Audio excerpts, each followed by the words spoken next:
नमस्कार दोस्तों। अभी उत्तर प्रदेश अधीनस्थ सेवा चयन आयोग द्वारा जूनियर असिस्टेंट एग्जामिनेशन 2025 का मेंस का रिटन टेस्ट हो चुका है और उसी परिप्रेक्ष्य में कल मैंने एक वीडियो अपलोड किया था जिसमें मैंने कट ऑफ के निष्कर्ष को लेके कुछ अपने व्यूज़ रखे थे। चूँकि अभी उसमें टाइपिंग होना बाकी है और उसके बाद जो है फाइनल मेरिट बनेगी, तो अभी कुछ चरण बाकी हैं। पर मैंने विश्लेषण किया था कि कितने परसेंट अभ्यर्थियों को टाइपिंग के लिए बुलाया जा सकता है। यदि आपने वो वीडियो नहीं देखा है तो आप कमेंट बॉक्स में देख सकते हैं और डिस्क्रिप्शन में भी मैं उसका लिंक दे दूंगा, आप वो वीडियो देख सकते हैं। पर मैं ये वीडियो आज इसलिए बना रहा हूँ क्योंकि कल काफ़ी अभ्यर्थियों के कमेंट आए और उसमें कुछ कन्फ्यूजन है। या तो वो लोग वो हैं जिन्होंने पूरा वीडियो देखा नहीं है, स्किप कर कर के देखा है, या फिर वहाँ पर कोई ऐसी स्लिप ऑफ टंग की बात हो गई है जिसमें मैं शायद वो समझ नहीं पा रहे हैं। वहाँ पर मैं ये नहीं कहना चाह रहा हूँ कि 1262 के अभ्यर्थी जो जॉब कर रहे हैं, मैं उनकी बात नहीं कर रहा हूँ। वो जो जॉब कर रहे हैं उनकी बात नहीं हो रही है, जो पहले से जॉब कर रहे हैं। देखिए क्या है पूरा मामला, आप एक बार समझिए। ये जो जूनियर असिस्टेंट एग्जामिनेशन है, ये उत्तर प्रदेश अधीनस्थ सेवा चयन आयोग द्वारा हमेशा लिया जाता रहा है।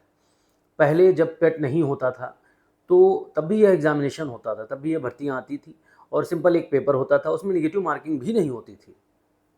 और टाइपिंग के लिए आप बहुत पुराना अगर डेटा देखेंगे, मतलब 2010, 11, 12 के पहले के आसपास का या पहले का, तो आप पाएंगे जूनियर असिस्टेंट एग्जामिनेशन की जो भर्ती होती थी उसमें मेरिट बहुत कम जाती थी। और मेरिट बहुत कम जाने का कारण ये नहीं होता था कि बच्चों के मार्क्स नहीं आते थे, मार्क्स आते थे। 100 नंबर का पेपर होता था, उस समय लोग 80, 85 भी अचीव कर लेते थे, 90 भी अचीव कर लेते थे क्योंकि निगेटिव मार्किंग नहीं थी। पर टाइपिंग के लिए जब भी बुलाया जाता था तो हमेशा 60 नंबर, 65 नंबर, ये पहले की बात कर रहा हूँ, देखिए फिर समझने वाली ज़रूरत है। पहले की बात कर रहा हूँ, 60 नंबर, 62 नंबर, 65 नंबर, इस तरीके से 50 नंबर तक लोग बुलाए जाते थे। वो इसलिए बुलाए जाते थे क्योंकि जब भी टाइपिंग होती है उसमें बहुत सारे बच्चे बाहर हो जाते हैं। तो अभी जो 1262 की बात चल रही है, यानी जिनका टाइपिंग टेस्ट हो चुका है, उनकी फाइनल मेरिट क्या होगी।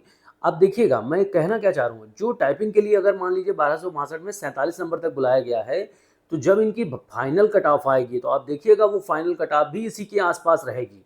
47 हो सकती है, 48 हो सकती है, बिल्कुल हो सकती है। अब 47 से कम तो होने से रहा क्योंकि 47 तक ही बच्चे बुलाए गए हैं, 47 तक बुलाए गए हैं। पर 47-48 हो सकती है, बिल्कुल हो सकती है। और अब सारी बातें लिख के तो नहीं दी जा सकती, ना मैं आपसे ये कह दूंगा कि आयोग ही बता रहा है या जो भी बता रहा है। पर यदि आप थोड़े से जानकार हैं, यदि थोड़े से अनुभवी हैं और आपको लगता है कि कोई सामने वाला सही बात कह रहा है, तो आप उसकी बात पे यकीन करिए, नहीं तो रिजल्ट का वेट करिए। ठीक वैसे ही अभी जो एग्ज़ामिनेशन हुआ है 5512 पोस्ट के लिए 8/2023 का जो एग्ज़ामिनेशन था, जो 2025 में 29 जून को जो एग्ज़ामिनेशन हुआ है। अब देखिए ये पेपर जो है ये 100 मार्क्स का पेपर है। स्टूडेंट के मन में हमेशा एक दुविधा रहती है। देखिए जब पेपर देने कोई बच्चा जाता है ना, तो चाहे वो बच्चा कुछ भी ना पढ़ के गया हो और एक जो बहुत तैयारी करके गया है, दोनों ही ये चाहते हैं जब एग्ज़ाम देते हैं तो उन्हें लगता है कि वो 100 में 100 करेंगे और 100 में 100 पाएंगे। पर ऐसा होता नहीं है। अगर बिना पढ़ने वाले ही सारे सेलेक्ट हो जाएंगे तो फिर पढ़ने वाले क्या करेंगे। अब बात आती है पढ़ने वालों की। जो पढ़ रहे हैं, जो मेहनत कर रहे हैं, उनका भी एक दायरा है, उनका भी एक सिलेबस है, उनका भी एक क्राइटेरिया है। वो उसी के अकॉर्डिंग तो तैयारी करेंगे ना। अब ज़रूरी है कि पेपर में जितने क्वेश्चन दिए गए हैं, बहुतायत क्वेश्चंस में आप छोड़ के आप पता नहीं कौन कौन से क्वेश्चंस हैं जिनके बारे में आपने सुना भी ना हो। गांधी जी कभी कौशाम्बी गए थे कि नहीं गए थे, बदायूं गए थे कि नहीं गए थे, आप जान ही नहीं सकते। आप कितनी मेहनत करेंगे, आप क्या पढ़ेंगे, आप खुद सोचिए ज़रा सा। नॉर्मली हम सब ने कंप्यूटर का आप देख लीजिए, ये 12th पास, ये जूनियर असिस्टेंट के लिए 12th पास, इसे कोई बीटेक और एमसीए वाला भी नहीं कर पाएगा। तो आप पेपर का पैटर्न देखिए और पेपर के पैटर्न को देख के कोई भी व्यक्ति, अब झुठलाने को तो कोई कुछ भी झुठला दे, लेकिन कोई भी व्यक्ति यदि समझना चाहेगा तो वो समझ सकता है कि इसमें कट ऑफ निश्चित ही चलिए कट ऑफ को छोड़ दीजिए, इसमें जो मार्क्स होंगे अधिकतम मार्क्स वो बहुत ज़्यादा नहीं हो सकते। कोई ये नहीं कह सकता कि मैं 100 में 85 पाया हूँ, कोई तो कहेगा ही और कोई ना कोई पाएगा भी, लेकिन इसका मतलब ये नहीं है कि 10,000 बच्चों ने साहब 90 नंबर पा लिए, ऐसा नहीं हो सकता, ये पॉसिबल ही नहीं है। नकल हो रही है तो बात अलग की है, और नकल जैसी कोई खबर नहीं है, इसलिए पॉसिबल ही नहीं है। मत भूलिएगा इसमें 5 ऑप्शन हैं, और 5वें ऑप्शन पे ये जो आपत्ति के लिए लोग यूट्यूब पे आपको बरगला रहे हैं, आप स्टूडेंट्स को आपत्ति करेंगे भी ना तो कुछ भी हासिल नहीं होगा। क्यों नहीं हासिल होगा? हो सकता है आयोग एक आधे प्रश्न में नंबर इधर उधर कर दे, एक आधे प्रश्न में हो सकता है एक आधे प्रश्न में नंबर बढ़ा दे और एक आधे प्रश्न में नंबर घटा दे, ये भी कर सकता है आयोग। वो सही ऑप्शन को गलत मान ले, गलत ऑप्शन को सही मान ले। आपकी बात ये मत सोचिएगा जैसा पहला होता रहा कि 5 को नंबर दे दिए, 5 क्वेश्चन के चेक कर सही कर लिए, 4 क्वेश्चनों में सही कर लिया, ऐसा अब नहीं होगा। अब ये 5 ऑप्शन हैं, आप बीपीएससी में पता करिए वहाँ आपत्ति कितनी लगती है और कितने प्रश्नों के वो उत्तर सही मानते हैं। अगर आप इसी तरीके से देखेंगे तो 5 प्रश्न जहाँ पर हैं वहाँ पर आयोग अपनी ही बात ठहराएगा और 5वें प्रश्न को वो सही, 5वें ऑप्शन को सही मान लेगा, 5 ऑप्शन जहाँ पर हैं। अब देखिए आप एक बात समझिए, जब 5 ऑप्शन दिए हैं तो अधिकतम स्कोर बहुत ज़्यादा नहीं रह सकता। अच्छा फिर भी मान लीजिए कुछ पढ़ने वाले बच्चे हैं जिन्होंने बहुत अच्छा अधिकतम स्कोर कर भी लिया, तो आपको ये ध्यान देने की ज़रूरत है, हर मनुष्य का एक एम है, और किसी का एम ये है कि वह सिविल सर्विसेज की तैयारी कर रहा है, उसने जूनियर असिस्टेंट भर दिया कि भाई कोई जॉब नहीं मिल रही है तो चलो तब तक ये भर देते हैं।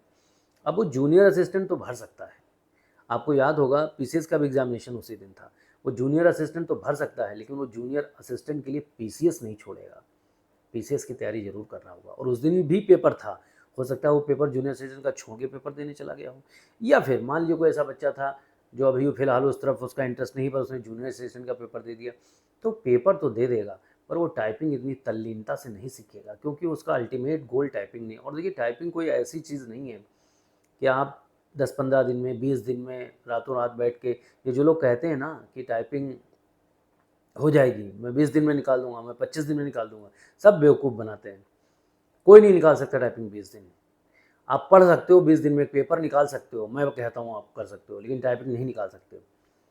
क्यों नहीं निकाल सकते जानते हैं?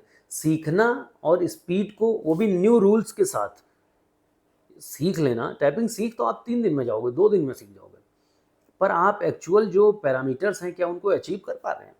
उनको अचीव करने के लिए आपको टाइम लगेगा। कि अब तो टाइपिंग में भी एक तरीके से निगेटिव मार्किंग ही है, सारे रूल्स आपको फॉलो करने हैं, अगर आप रूल्स को अवॉइड करते हैं तो फिर आप जो है आपके क्वालिफाई नहीं कर पाएंगे आप। तो टाइपिंग में स्पीड बनाने के लिए जो लोग ये लगता है ना मैं घर में 6 घंटे 8 घंटे प्रैक्टिस करूँगा, ऐसा टाइपिंग में नहीं हो सकता, ये स्किल है। और दुनिया में जब भी कोई स्किल किसी को कोई सिखाता है या कोई सीखता है, सॉरी, जब कोई स्किल कोई भी सीखता है तो उसका एक टाइम ड्यूरेशन होता है, उसी टाइम ड्यूरेशन में वो स्किल सीखी जा सकती है। ऐसा नहीं है जिसने कभी टाइपिंग नहीं करी है वो बाहर जाएगा और 10 मिनट 15 मिनट आधा घंटा 1 घंटा टाइपिंग करके आएगा और सोचेगा घर में 10 घंटे टाइपिंग करेंगे, हाथ नहीं चलेंगे उसके, उंगलियां नहीं चलेंगी, दर्द करने लगेगा, हाथों में खिंचाव हो जाएगा, कैसे टाइपिंग कर लेगा?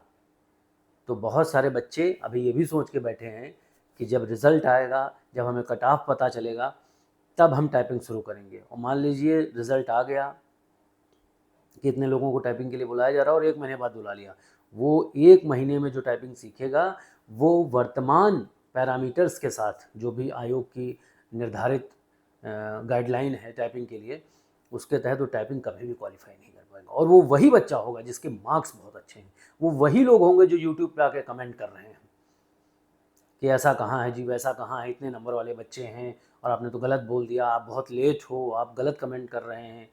तो आप कमेंट कर सकते हैं लेकिन आप एक्चुअल स्थिति को भी समझिए। या तो आपको जो बहका रहे हैं अन्य यूट्यूबर्स, आप उनके बहकावे में रहिए, या फिर आप स्थिति को समझिए। और मेरा ये वीडियो उन्हीं लोगों को समर्पित है जो स्थिति को समझ रहे हैं। तो मेरी उन सभी अभ्यर्थियों को ये सलाह है जो सीरियस हैं अभ्यर्थी, मैंने कल भी बोला था, मैं आज भी बोल रहा हूँ, जिस किसी के भी जो भी बच्चा है, चाहे वो जनरल कैटेगरी का हो, अनरिजर्व कैटेगरी में हो, ओबीसी में हो, एससी में हो, एसटी में हो, या किसी भी में भी हो, वो बच्चे जिनके 45 से ऊपर मार्क्स हैं, इवन 40 से भी ऊपर मार्क्स हैं, वो टाइपिंग की प्रिपरेशन करें। अब देखिए, मैं यहाँ पे ये नहीं कह रहा हूँ कि 45 वाला सेलेक्ट ही हो जाएगा, लेकिन जूनियर असिस्टेंट एग्ज़ामिनेशन एक ऐसा एग्ज़ामिनेशन है, एक ऐसी परीक्षा है, हाल फिलहाल पूर्व में अनुभवी लोगों के द्वारा हमेशा यही बताया गया है कि इस एग्ज़ाम में टाइपिंग बहुत इंपॉर्टेंट रोल प्ले करती है। यदि आप टाइपिंग क्वालिफाई कर ले जाते हैं, इस बात की बहुत प्रबल संभावना होती है, बहुत प्रबल संभावना, यानी कि 99% प्रबल संभावना होती है कि वहाँ पर जब स्टूडेंट्स एग्जामिनेशन टाइपिंग हॉल में जाते हैं, 5 मिनट का सिर्फ खेल होता है, आपको हिंदी भी करनी है, इंग्लिश भी करनी है। बहुत सारे एक्सपर्ट ऐसे होते हैं जो उन 5 मिनट में अधीर हो जाते हैं। बहुत सारे लोगों को लगता है कि मैं बहुत तेज़ टाइपिंग कर दूंगा और बहुत जल्दी से मैं 5 मिनट में ख़त्म कर दूंगा, 5 मिनट का खेल धर धर धर धर, लेकिन ऐसा नहीं होता है। आपको जो गाइडलाइंस है उसको फॉलो करना है, कहाँ पे स्पेस लेना है, कहाँ पर बैक स्पेस नहीं लेना है, कितने में ले सकते हैं, कितने शब्द होने चाहिए, कितनी गलतियाँ होनी चाहिए, कितना गलतियों पे कितने कटेंगे, ये सारे पैरामीटर्स को देखते हुए बहुत सारे लोग इसमें फेल हो जाते हैं।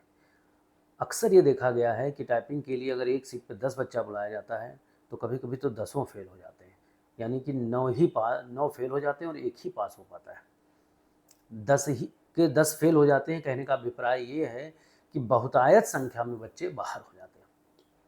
और अक्सर ऐसा देखा गया है। अब देखिए मुद्दे की बात, मेन बात ये है कि जब भी टाइपिंग का एग्जामिनेशन होता है ना, जो लोग यहाँ पे आके कमेंट कर रहे हैं कि आप बहुत लेट हैं, आप कट ऑफ के लिए विश्लेषण बना रहे हैं, मैं कट ऑफ के लिए कोई विश्लेषण नहीं बना रहा हूँ। मैं तो ये देख रहा हूँ कि यूट्यूब पे ये सब जो चल रहा है और आप जैसे समझदार अभ्यर्थी जो फंसे हुए हैं उनको मैं सिर्फ जागरूक कर रहा हूँ, मैं उन्हें सिर्फ सचेत कर रहा हूँ।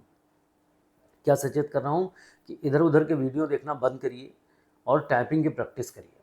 क्यों? अगर आपका टाइपिंग एग्जामिनेशन क्वालिफाई हो गया, आपके 45 मार्क्स हैं और आपने टाइपिंग क्वालिफाई कर लिया, तो जो फाइनल मेरिट बनेगी ना वो 45 की ही होगी, टाइपिंग क्वालिफाई करने वाली की ही होगी। क्योंकि जो 45 मार्क्स पाया है, कहीं ना कहीं उसकी तैयारी उस लेवल की नहीं है, या फिर उसकी ज्ञान का स्तर, या तो वो पढ़ नहीं पाया इतना, या फिर कहीं ना कहीं उसे इस जॉब से उम्मीदें हैं। उसे लगता है कि नहीं, मुझे ये जॉब मिल जाए तो मैं मेहनत करूँगा और मेरे भविष्य के लिए ये नौकरी अच्छी है। इस प्रकार से बहुत सारे अभ्यर्थी हैं जिनके मार्क्स कम हैं, उनको यूट्यूबर्स बरगला रहे हैं। अच्छे नंबर पाने वाले उन्हें बरगलाते हैं कि नहीं ऐसा नहीं होगा, आप मत जाओ, ये है वो है फलाना ढमाका। लेकिन ऐसा बिल्कुल भी नहीं है। जो बेहतर तरीके से टाइपिंग की तैयारी करेगा, मैं फिर कह रहा हूँ, जो भी 5512 टाइपिंग की लिए अभी बुलाए जाएंगे उनकी मेरिट बहुत कम जाएगी, और उसमें जो क्वालिफ़ाई करेंगे फाइनल, जिनकी मेरिट बनेगी, जिनका डीवी होगा, वो भी बहुत कम होंगे, वो भी बहुत मेरिट कम होगी। तो मेन खेल इस एग्ज़ाम में टाइपिंग का होता है। बहुत सारे बच्चे समझ भी रहे हैं, कल उन्होंने बहुत सारे बच्चों ने कमेंट भी किया, उसके लिए मैं उनको थैंक यू भी कहना चाहूँगा और उन्हें मुबारकबाद भी देना चाहूँगा कि आपकी ये बात समझ में आ रही है। जो नहीं समझ रहा उसके लिए मैं बस इतना ही कह सकता हूँ कि वो थोड़ा वेट करे और जब मेरिट अनाउंस होती है तब वो देखे, फिर वो तैयारी करे। ये है कि उसके पास तब समय कम होगा। पर हाँ, उन अभ्यर्थियों को बरगलाए नहीं कि नहीं ऐसा नहीं होता है। मैं फिर बता देना चाहता हूँ, जूनियर असिस्टेंट की जब भी मेरिट बनेगी वहाँ पे ये होगा, टॉप से मेरिट शुरू होगी। 70 नंबर वाला हो सकता है टाइपिंग क्वालिफाई कर जाए, हो सकता है ना कर पाए। 69 नंबर जिसके थे वो भी ना कर पाए। पहला बंदा जो टाइपिंग क्वालिफाई करे वो 65 पे हो सकता है। एक एग्जाम्पल दे रहा हूँ। दूसरा बंदा 65 के बाद पॉइंट्स में बहुत सारे बच्चे होते हैं, ये भी बात सही है, लेकिन यहाँ पे 5 ऑप्शन हैं और निगेटिव मार्किंग भी है 0.25 की। इसलिए आप देखिएगा नंबरों में बहुत उतार चढ़ाव होगा। 69 के बाद, 65 के बाद हो सकता है 62 तक कोई बच्चा मिले ही ना, हो सकता है 60 तक कोई बच्चा ना मिले। अब बहुत सारे लोग कहेंगे ऐसा कैसे हो सकता है, पर ऐसा कैसे नहीं हो सकता, आप ये भी तो बताओ। हो सकता है 60 बहुत सारे बच्चे मिल जाए, उसके बाद हो सकता है 55 तक कोई ना मिले। मैं 5-5 का अंतर नहीं कर रहा हूँ, एक बात बताऊँ, हो सकता है 54 पे बहुत मिल जाए, फिर 53 पे ना मिले, 51 पे ना मिले, 48 पे ना मिले, फिर 45 पे मिल जाए, 46 पे मिल जाए। अब बहुतों को लगेगा ऐसा कैसे हो सकता है, पर मैं बता देना चाहता हूँ, इसकी मेरिट जब भी बनेगी उस मेरिट में ऐसा ही होता है। ये नॉर्मल एग्जामिनेशन की मेरिट नहीं है कि सीरियल से नंबर चल रहा है, इसमें सीरियल से नंबर नहीं होता, क्योंकि मेरिट से सिलेक्शन नहीं है, इसमें एग्जामिनेशन से सिलेक्शन है। आपको ये बात समझनी होगी, यहाँ मेरिट से सिलेक्शन नहीं है कि आपकी मेरिट इतनी है, फिर इस बंदे इतने इतने मेरिट पे बहुत सारे बच्चे मिल गए। यहाँ इतने इतने मेरिट पे बहुत सारे बच्चे एग्जाम में तो मिल सकते हैं, बिल्कुल मिल सकते हैं। जो भी रिटर्न का एग्जामिनेशन हुआ है या जो भी रिटर्न का एग्जामिनेशन इस तरीके से होते हैं, उनकी मेरिट निश्चित ही ऐसे मिल सकती है। एक एक पॉइंट पे हज़ारों बच्चा मिल जाएगा, बिल्कुल सही बात है। 80 पे इतने बच्चे, 75 पे इतने बच्चे, 70 पे हज़ारों बच्चे, फिर जो है एक एक पॉइंट पे, मतलब अगर 80, 79, 76, 74, 75 से हज़ारों बच्चे मिलेंगे। पर यहाँ उससे सिलेक्शन नहीं हो रहा है ना, यहाँ सिलेक्शन टाइपिंग से हो रहा है। ये सारे बच्चे बुलाए गए, अब इनमें टाइपिंग जो करेगा वो बताओ। तो टाइपिंग जो करेंगे वो बीच बीच से ही तो निकलेंगे, बाकी तो सब बाहर हो जाएंगे। तो जब बाकी सब बाहर हो जाएंगे तो सिलेक्शन किसका होगा? सिलेक्शन उसका होगा जो टाइपिंग क्वालिफाई करेगा। वो बच्चा बीच का भी हो सकता है, सबसे लास्ट वाला भी हो सकता है। इसलिए बहकावे में किसी के ना आए। टाइपिंग में निश्चित ही मेरिट कम जाएगी, और फाइनल मेरिट जब भी बनेगी तब भी मेरिट बहुत कम जाएगी। तो मेरी सभी अभ्यर्थियों को सलाह है, और उन्हें ये वीडियो फिर भेजिए। मैं फिर कह रहा हूँ, ये वीडियो आप उन्हें भेजिए जो अनर्गल बातें करते हैं, जिन्हें कुछ पता नहीं है। जो देखिए, उन्हें एक बार देखना चाहिए। जो बता रहे हैं कि बहुत आप लेट में आए हो, बहुत सारे लोगों ने कट ऑफ का विश्लेषण कर दिया है। अरे आपको पहले ये भी तो देखना चाहिए कि वो विश्लेषण कर रहे हैं कि संश्लेषण कर रहे हैं, वो क्या रहे हैं? वो कुछ नहीं कर रहे हैं, वो आपको बेवकूफ़ बना रहे हैं। आप समझिए, देखिए, और फिर डिसीजन लीजिए कि जो मेरे द्वारा बात कही गई है कि रिटन एग्जामिनेशन की मेरिट हमेशा सीरियल से बनती है, लेकिन रिटन के बाद चूंकि टाइपिंग है, लाइन से बच्चे बैठे हुए हैं, लेकिन बीच बीच में टाइपिंग कोई करेगा, कोई नहीं करेगा, कोई करेगा, कोई नहीं करेगा, कोई क्वालिफाई करेगा, कोई क्वालिफाई नहीं करेगा। तो मेरिट में आप देखिए किस तरीके से डिफरेंस आएगा। और इसी आधार पर मैं बात कह रहा हूँ कि एक लो मेरिट वाला बच्चा, यानी 40 नंबर पाने वाला भी अंत में फाइनल मेरिट में अपनी जगह बना सकता है, क्योंकि वो टाइपिंग क्वालिफाई करेगा। ठीक है, तो इन्हीं बातों के साथ मैं आज के इस वीडियो को यहीं पर समाप्त करता हूँ। वीडियो कैसा लगा कमेंट में ज़रूर बताइएगा, और पिछले वीडियो में अगर आपको कोई बात समझ में नहीं आई है तो आप वीडियो पूरा देखें। मैं जो समझाना चाहता था वो मैंने आपको इस वीडियो में भी बता दिया है। तब तक के लिए धन्यवाद। चैनल को सब्सक्राइब कर लीजिए, आगे ऐसे ही वीडियोज़ आपको मिलते रहेंगे, और उन दोस्तों तक ये वीडियो ज़रूर पहुँचाइए जिन्हें इसकी सबसे ज़्यादा ज़रूरत है। तब तक के लिए धन्यवाद। थैंक यू, नमस्कार।